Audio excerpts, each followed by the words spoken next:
TV 20 Kannada ವಾಹಿನಿಗೆ ಸ್ವಾಗತ. ಸಚಿವ ಶಿವಾನಂದ ಪಾಟೀಲ್ ಭೂಮಿ ಪೂಜೆ ಕಾರ್ಯಕ್ರಮಕ್ಕೆ ವರುಣ ಕಾಡಿದ ಘಟನೆ ಹಾವೇರಿ ಜಿಲ್ಲೆ ರಾಣಿಬೆನ್ನೂರು ತಾಲೂಕು ಹೂಲಿಹಳ್ಳಿ ಮೇಘಾ ಮಾರ್ಕೆಟ್ನಲ್ಲಿ ಜರುಗಿದೆ.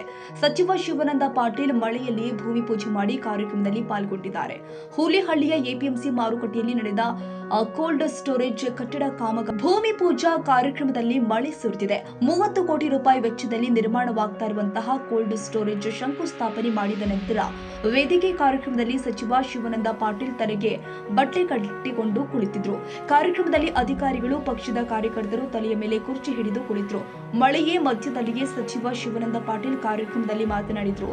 ಕಾರ್ಯಕ್ರಮದಲ್ಲಿ ಬ್ಯಾಡಗಿ ಶಾಸಕ ಬಸವರಾಜ ಶಿವಣ್ಣನವರು ಸೇರಿ ವಿವಿಧ ಜನಪ್ರತಿನಿಧಿಗಳು ಪಾಲ್ಗೊಂಡಿದ್ರು.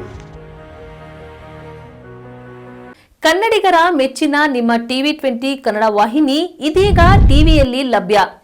ಕರ್ನಾಟಕ ಮತ್ತು ದೇಶ ವಿದೇಶದ 360 ಡಿಗ್ರಿ ಸುದ್ದಿ ವಿವರವನ್ನ ಪಡೆಯುವುದಕ್ಕೆ ಟಿವಿ 20 ವಾಹಿನಿಯನ್ನು ಲೈಕ್ ಮಾಡಿ, ವಿಡಿಯೋಗಳನ್ನು ಶೇರ್ ಮಾಡಿ, ಕಮೆಂಟ್ ಮಾಡಿ, ಸಬ್ಸ್ಕ್ರೈಬ್ ಮಾಡಿ. HCN ಕೇಬಲ್ 842 ನಂಬರ್ನಲ್ಲಿ ಹುಕ್ಕೇರಿ ತಾಲೂಕು ಹಾಗೂ ಸಂಕೇಶ್ವರದ ಸುತ್ತಮುತ್ತಲಿನ ಹಳ್ಳಿಗಳಲ್ಲಿ ಲಭ್ಯ. PCN ಕೇಬಲ್ 129 ನಂಬರ್ನಲ್ಲಿ ಹಾರುಗೆರೆ ಸುತ್ತಮುತ್ತಲಿನ ಹಳ್ಳಿಗಳಲ್ಲಿ ಲಭ್ಯ. ರಾಯಬಾಗ್ ಡಿಜಿಟಲ್ ಚಾನೆಲ್ ಕೇಬಲ್ 80ನೇ ನಂಬರ್ನಲ್ಲಿ ರಾಯಬಾಗ ತಾಲೂಕಿನ ಸುತ್ತಮುತ್ತಲಿನ ಹಳ್ಳಿಗಳಲ್ಲಿ ಲಭ್ಯ. UDCN ಕೇಬಲ್ ನೆಟ್ವರ್ಕ್ ಉಗಾರ ಸುತ್ತಮುತ್ತಲಿನ ಹಳ್ಳಿಗಳಲ್ಲಿ ನಿಮ್ಮ ಟಿವಿ 20 ಕನ್ನಡ ವಾಹಿನಿಯೂ ಲಭ್ಯ.